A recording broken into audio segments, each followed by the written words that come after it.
Muito bem. Bom, essa primeira videoaula, né, relativa à quarta unidade é perceptível para todos, né? Minha opção foi mesmo fazer, né, uma certa retrospectiva, de modo que eu pudesse amarrar muito das chaves contidas, né, na nossa conversa relativa à primeira, à segunda e também à terceira unidade. Né? Não sei se seria tão óbvio, mas acredito que sim, no âmbito de uma disciplina, né, um mínimo de coesão, de consistência, de amarração, né, quanto a todo o argumento que é construído, desenvolvido. Né? Então, nesse sentido, a nossa quarta unidade, que eu intitulei de A Atual Erosão no âmbito do discurso e da performance dos direitos humanos na sociedade brasileira. Né? Então, esse atual, né, a razão de ser, é porque aí eu estou pensando rigorosamente no cenário político, jurídico e social brasileiro contemporâneo sob o atual governo. Tá? Inclusive, né, é claro que isso foge da nossa reflexão, mas convém, ainda que muito rapidamente, né, trazer essa reflexão como uma ilustração, né, porque essa reflexão, particularmente, que eu trago nesse momento, é uma reflexão que decorre da minha própria perplexidade. Né? É claro que aqui, nessa posição de professor de uma disciplina, de um curso de pós-graduação, eu tenho que adotar uma postura isenta, minimamente isenta, honesta, em perspectiva intelectual e acadêmica, e eu realmente quero zelar muito por isso, mas né, não tem como não expressar, né, a minha própria angústia, né, o meu desânimo quanto a uma série de coisas muito malucas que vêm acontecendo, né, no contexto da sociedade brasileira contemporânea. E eu, né, quero me referir rapidamente, por exemplo, ao processo de impeachment relativo à presidenta Dilma Rousseff, né, então presidenta. Eu quero me referir à Operação Lava Jato, né, e ainda nesse contexto a eleição do senhor Jair Bolsonaro à presidência da República, melhor. Né? E eu trago à tona, né, essas chaves, né, essas situações específicas, exatamente para considerar com todos vocês que numa perspectiva técnico-jurídica, numa perspectiva estritamente dogmática, tá? O que caracteriza todos esses três acontecimentos, né, na verdade, vamos fazer, né, vamos buscar um pouco mais de consistência. A eleição, né, do candidato Bolsonaro à presidência da República não vamos tirar, né, da nossa reflexão, vamos pensar no processo de impeachment e vamos pensar na Operação Lava Jato. O que eu quero mostrar, né, na verdade, é mais um elemento que confirma essa minha ampla consideração de que estamos num estado de exceção permanente. Né? E que, por mais explícito que isso possa estar, esse elemento da microfísica, essa visão autoritária, colonial, patriarcal e racializada, a partir do momento em que se faz hegemônica, em que predomina, por mais que a própria técnica jurídica mostre, né, equívocos insuperáveis, aquelas decisões equivocadas tendem a prevalecer. Tá? Então é essa a grande questão dessa reflexão desse momento. Porque num primeiro momento, né, analisando fria e tecnicamente, existem problemas, como eu acabo de dizer, insuperáveis, indesprezíveis, né? Mas ainda assim, como é muito óbvio, né, o processo de impeachment virou, né? A Operação Lava Jato virou, trouxe, né, consequências muito concretas nesse sentido, né, e que, diria eu, é claro que isso é sempre discutível, né, mas consequência direta dos feitos da Operação Lava Jato, a eleição do candidato Jair Bolsonaro. Né? É fácil fazer esse tipo de leitura, posto que o candidato oponente, né, que segundo as pesquisas, né, se projetava como candidato vencedor, foi impedido, né, de concorrer àquele pleito. Né? Então, nesse sentido, os três acontecimentos. Mas com a Operação Lava Jato, particularmente, em relação ao impeachment da então presidenta, qual é a grande questão? É o próprio tipo penal. Onde está o crime de responsabilidade?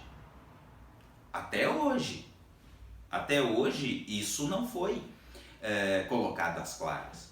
Mas enfim, porque houve um amplo apoio que passou por grupos hegemônicos majoritários, seja no contexto do poder legislativo, no contexto do poder judiciário, e ainda, o mais importante, o clamor popular. Então é o elemento microfísico que se faz hegemônico, que é absorvido pelas instituições de poder soberano, legislativo e judiciário no caso, e o impeachment aconteceu. Depois o governo do senhor Temer, que mostra de forma escancarada a atuação governamental em prol do amplo desmonte de uma verdadeira corrosão de políticas sociais públicas de direitos. Impacto imediato, densificação, acentuação das vulnerabilidades.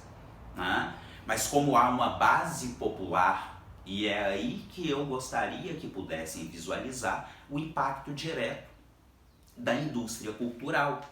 Para nós, o que está certamente muito visível para todos vocês, o impacto das fake news nesse contexto. Uma tecnologia ainda mais sofisticada, avançada, poderosa, porque tem um poder de capilarização, de alcançar a todos e todas, e com essas ferramentas tecnológicas, com a difusão de mentiras, meias verdades, de visões muito circunscritas, mas que a partir do momento em que são maciçamente reproduzidas pela grande mídia, tendem a se tornar verdades. E a sociedade manipulada, conduzida nesse sentido. A velha dinâmica colonial, a velha percepção de todo esse contingente de subcidadãos de que, por uma questão de sobrevivência, tem que se colocar como espelhos das elites. Então é muito curioso, né? E todo mundo vai se lembrar de situações, de pessoas, de acontecimentos que revelam exatamente isso. O quê? O oprimido vestindo a máscara do opressor. Tá? Então o amplo apoio que o então candidato, o atual presidente da República, teve, né, de muitos desses que compõem esses contingentes, essas parcelas de subcidadãos, né, que até então, em relação ao Estado brasileiro e suas pretensas políticas públicas, né, colhiam o quê? Né, colhiam o deixar morrer da biopolítica Foucaultiana. Né? Certamente não seriam aqueles, né, não estariam daquele lado da cisão social que se caracteriza por cidadãos, por sujeitos de direitos, que contam com o Estado para que tenham seus direitos, sua dignidade garantida. Esses são exatamente aquele outro contingente, historicamente à margem, e que permanece à margem, e inclusive, tendencialmente, sai da margem pro vazio, pro abismo, né? Porque saem da condição de marginais para a condição expressa de excluídos. Né? E em grande medida foram os que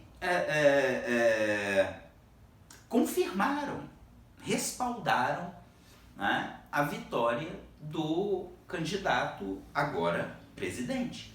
Né? E nesse panorama convém, né, acho muito ilustrativo se lembramos, convido todos vocês, em relação a essa quarta unidade, esse comentário, né, ele é importante.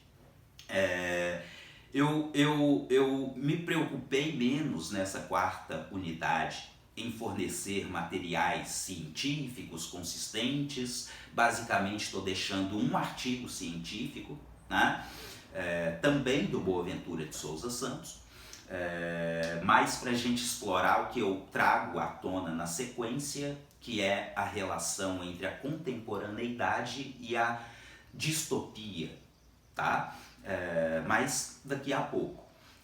O que eu queria, o que eu preciso deixar claro desde já, né, o convite, pelo menos um convite que fica feito, para que todos vocês possam conferir, né, todos esses elementos com uma rápida navegação de internet, buscando notícias recentes.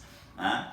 Então, o YouTube, o Google, né, aí, todos esses buscadores vão levá-los a muitas notícias, a documentos, né, registros muito importantes que são a grande referência que corrobora toda essa reflexão em torno da corrosão, da erosão no âmbito do discurso e da performance dos direitos.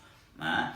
Nesse sentido, então, convido vocês a voltarem àquela sessão do Congresso Nacional em que se votou, né, o acolhimento ou não do pedido de impeachment da então presidenta. Como sabemos, né, o pedido foi acolhido e a presidenta, né, no fim das contas, foi impedida. Né?